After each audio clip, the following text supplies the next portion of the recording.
ಎರಡು ಮೂರು ಗುಂಪಿದ್ದಾಗ ಇದು ಸ್ವಾಭಾವಿಕ. ಇಲ್ಲಿ ಚುನಾವಣೆ ಸ್ಟಾರ್ಟ್ ಹಂಗ ಘರ್ಷಣೆ ಇದ್ದಾಗಣ ಅದು ಜೋಶ್ ಇರ್ತೈತಿ ಎಲ್ಲಾ ಕಡೆ.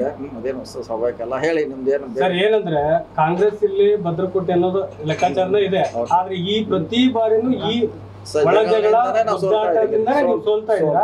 ಈ ಬಾರಿನೂ ಅದೇ ಇಬ್ಬರ ಜಗಳ ಮೂರನೇದವ್ರಿಗೆ ಲಾಭ ಅನ್ನೋಂಗ್ ಆಗ್ತಿದೆ. ಏನ್ ಹೇಳಿ ಹೋಗ್ತಿರ್ತಾರೆ? ಅದನ್ನ ಆಗಬಾರ್ದಂತೆ ನಮಗ ಅಧ್ಯಕ್ಷರು CM ಅವರು ಮುಂಚಿತವಾಗಿ ಹೇಳಿದ್ದಾರೆ. ಈಗಾಗಲೇ ನಾವಿಲ್ಲಿ ಕೆಲಸ ಶುರು ಮಾಡಿದ್ದೀವಿ. ನಮಗೂ ಕೂಡ ಇಲ್ಲಿ ಇಂಚು ಕೂಡ ಮಾಹಿತಿ ಇದೆ. ಒಂದು ತಿಂಗಳಲ್ಲಿ ತಗೊಂಡಿದ್ದೀವಿ. ಇನ್ನೂ 3-4 ತಿಂಗಳು ಇಲೆಕ್ಷನ್ ಇದೆ. ಸೊ ಆ ರೀತಿ ಆಗಬಾರ್ದು, ನಮ್ಮಲ್ಲಿ ಒಡಕಾಗಬಾರ್ದು, ನಮ್ಮ ಮತಗಳ ವಿಭಜನೆ ಆಗಬಾರ್ದು ಅನ್ನೋದು ನಮಗೂ ಕೂಡ ಕಲ್ಪನೆ ಇದೆ. ಆ ದೃಷ್ಟಿಯಲ್ಲಿ ಮುಂಚಿತವಾಗಿ ಸಂಘಟನೆ ಮಾಡಲಿಕ್ಕೆ ಅಧ್ಯಕ್ಷರು CM ಅವರು ನಮಗೆ ಸೂಚನೆ ಕೊಟ್ಟಿದ್ದಾರೆ. ಸೊ ಅದನ್ನು ಮಾಡಲಿಕ್ಕೆ ಕೂಡ ಮಾಡಿದ್ವಿ. ಮಾಡ್ತದೆ. ಇನ್ನೂ ಟೈಮ್ ಇದೆ. ಇನ್ನು ನಮ್ಮ AIC ಸರ್ವೆ ಮಾಡ್ತಾರ, ಅವ್ರು ಮಾಡ್ತಾರೆ. ಅಂತಿಮವಾಗಿ ಟಿಕೆಟ್ ಕುಡ್ದು ಬಿಡ್ದು ಅದು ಅಲ್ಲಿ ತೀರ್ಮಾನ ಆಗಬೇಕು. ಇಲ್ಲಿ ಈ ಮಟ್ಟದಲ್ಲಿ ಆಗೋಲ್ಲ. ಕೇಳೋರೆಲ್ಲ ಕೇಳಲಿಕ್ಕೆ ಸ್ವತಂತ್ರ ಇದ್ದಾರೆ, ಕೇಳ್ತಾರ. ಅಂತಿಮವಾಗಿ ಅಧ್ಯಕ್ಷರು CM ಅವರಿದ್ದಾರೆ, ನಿರ್ಣಯ ತಗೋತಾರ. ಇನ್ನು ಅವ್ರು ತಿಳ್ಕೊಬೇಕಿಲ್ಲ. ಈಗ ನಾವೇನ್ ಮಾಡೋದು? ನಾವು ಟಿಕೆಟ್ ಕೇಳತ್ತಿಲ್ಲ, ಕೇಳೋರು ತಿಳ್ಕೊಬೇಕು. ನಾವು ಶಿಸ್ತು ಇರಬೇಕು.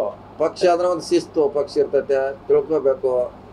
ಈಗ ಈ ತರ ಗಲಾಟೆ ಮಾಡಿದ್ರೆ ಸೊ ಪಕ್ಷ ಬೇರೆ ರೀತಿಯಲ್ಲಿ ಚಿಂತನೆ ಮಾಡಬೇಕಾಗ್ತೈತೆ, ಬೇರೆ ದಾರಿಯಲ್ಲಿ ಚಿಂತನೆ ಮಾಡಬೇಕಾಗ್ತದೆ. ಸರ್, ಅಲ್ಪಸಂಖ್ಯಾತರನ್ನ ಹೊರತುಪಡಿಸಿ ಲಿಂಗಾಯತರಿಗೆ ಕೊಡಬೇಕು ಅನ್ನುವಂತ ಕೂಗು ಕೂಡ ಕೇಳಿದೆ ಸರ್. ಆ ವಿಚಾರದಲ್ಲಿ ಲಿಂಗಾಯತರಿಗಿದೆ, OBC ಅವ್ರು ಕ್ಲೇಮ್ ಮಾಡ್ತಿದ್ದಾರೆ, ಅವರು ಕೂಡ ಕ್ಲೇಮ್ ಮಾಡ್ತಿದ್ದಾರೆ. ನಮಗೆ ನಮ್ಮ ಸಂಖ್ಯೆ ಹೆಚ್ಚೈತಿ ಅಂತ ಮುಸ್ಲಿಂ ಕೂಡ ಅವರು ಕ್ಲೇಮ್ ಮಾಡ್ತಿದ್ದಾರೆ. ಸೊ ಅವ್ರವ್ರದ್ದು ಕ್ಲೇಮ್ ಮಾಡ್ತಿದ್ದಾರೆ. ಅಂತಿಮವಾಗಿ ಮುಖ್ಯಮಂತ್ರಿ ಅಧ್ಯಕ್ಷರು ಏನು ನಿರ್ಣಯ ತಗೋತಾರೆ ಅದಕ್ಕೆ ಎಲ್ಲರೂ ಭದ್ರಾಗಿರಬೇಕು. ಇನ್ನೊಂದು, ಈ ಇದರಲ್ಲಿ ಸಿಗ್ಗಾಂವ್ ವಿಧಾನಸಭಾ ಕ್ಷೇತ್ರದ ಒಳ ಒಪ್ಪಂದ ರಾಜಕಾರಣ ಆಗ್ತಾ ಇದೆ ಅನ್ನುವಂತ ಆರೋಪ ಒಂದಿದೆ ಸರ್. ಅದಕ್ಕೆ ಯಾವ ರೀತಿ ಸೂಚನೆ ಇಲ್ಲ, ಅದನ್ನ ಮಾಡ್ಲಿಕ್ಕೆ ಈ ಸಾರಿ ಅವಕಾಶ ಇಲ್ಲ. ಇಡೀ ಮಂತ್ರಿಗಳು, ಬೇರೆ ಲೀಡರ್ಗಳು, ಶಾಸಕರು ಇಲ್ಲಿ ಬರ್ತಾರೆ ಚುನಾವಣೆ ಮಾಡ್ಲಿಕ್ಕೆ. ಉಸ್ತುವಾರಿ ಮುಂಚೆ ಏನಾಗ್ತದೆ ಅವ್ರ ಪಾಡಿಗೆ ಅವ್ರು ಮಾಡ್ತಿದ್ರು. ಈ ಸಾರಿ ಬಹಳಷ್ಟು ಮಂತ್ರಿಗಳು ಇರ್ತಾರೆ, ಇಲ್ಲಿ ಶಾಸಕರು ಇರ್ತಾರೆ, ನಮ್ಮ ಪಕ್ಷದ ಕಾರ್ಯಕರ್ತರು ಇರ್ತಾರೆ. ಹೀಗಾಗಿ ಅದು ಅವಕಾಶ ಬಹಳ ಕಡಿಮೆ.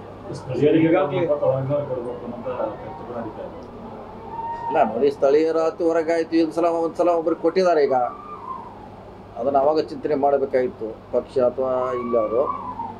ಈಗ ಅವರು ಕೂಡ ಸ್ಥಳೀಯರಂತ ಕನ್ಸಿಡರ್ ಮಾಡ್ತಿದ್ವಿ. ಈಗ ಹಳಬರು ಇದ್ದಾರೆ, 4 ಸಾರಿ ಸೋತಿದ್ದಾರೆ. ಬೇರೆ ಪಕ್ಷದಿಂದ ನಮ್ಮಲ್ಲಿ ಬಂದವರು ಅವರು ಆಕಾಂಕ್ಷಿಗಳಿದ್ದಾರೆ, ಭಾಳಷ್ಟು ಜನ ಇದ್ದಾರೆ. ಅಂತಿಮವಾಗಿ ಗೆಲ್ಲುವಂಥ ಕ್ಯಾಂಡಿಡೇಟನ್ನು ಹುಡುಕ್ಬೇಕಾಯ್ತು ನಾವು. ಇದೆಲ್ಲ ಲೆಕ್ಕಾಚಾರ ಸುಳ್ಳು. ಅಂತಿಮವಾಗಿ ನಾಳೆ ಚುನಾವಣೆ ನಾವು ಗೆಲ್ಲಬೇಕು, ಅದು ಅಂತಿಮ ಲೆಕ್ಕಾಚಾರ. ಪಾಪ್ಯುಲರ್ ಇರ್ಬೇಕ್ರೆ, ಎಲ್ಲ ಸಮುದಾಯಗಳನ್ನು ಒಪ್ಕೋಬೇಕು. ನಾಳೆ ಅವ್ರ ಜೊತೆ ಹೋಗುವಂಥ ಇರಬೇಕು. ಎಲ್ಲ ಸಾಕಷ್ಟು ಮಾನದಂಡಗಳ ಅಭ್ಯರ್ಥಿ ಆಯ್ಕೆಗೆ ಇದಾವ, ಅದು ಮಾಡ್ತೀವಿ. ಈ ಅಖಂಡ ಧಾರವಾಡ ವಿಚಾರಕ್ಕೆ ಬಂದಾಗ ಅಲ್ಪಸಂಖ್ಯಾತರಿಗೆ ಟಿಕೆಟ್ ಕೊಟ್ಟಿದ್ರಲ್ಲ, ಇಲ್ಲೇ ಕೊಟ್ಟಿದ್ವಿ. 4 ಸಾರಿ ಕೊಟ್ಟಿದ್ವಿ, 5 ಸಾರಿ ಕಂಟಿನ್ಯೂ ಸತತವಾಗಿ ಕೊಟ್ಟಿದ್ವಿ. ಈ ಸಲ ಏನಾದ್ರು ಬದಲಾವಣೆ ಮಾಡೋ ವಿಚಾರ ಇದೆ ಅಂತ? ಇಲ್ಲ, ಅದು ಅಂತಿಮವಾಗಿ ನಾವು ಚುನಾವಣೆ ಮಾಡೋದಷ್ಟೇ ನಮ್ಮ ಜವಾಬ್ದಾರಿ. ನಾವು ಬಂದದ್ದು ಚುನಾವಣೆ, ಸಂಘಟನೆ. ಯಾರು ನಮ್ಮ ಜೊತೆ ಇಲ್ಲ ಅವ್ರು ನಮ್ಮ ಪಕ್ಷಕ್ಕೆ ಸೇರ್ಪಡೆ ಮಾಡಿಕೊಳ್ಳಿಕ್ಕೆ ನಾವು ಬಂದಂಥ ಕಾರ್ಯಕ್ರಮ.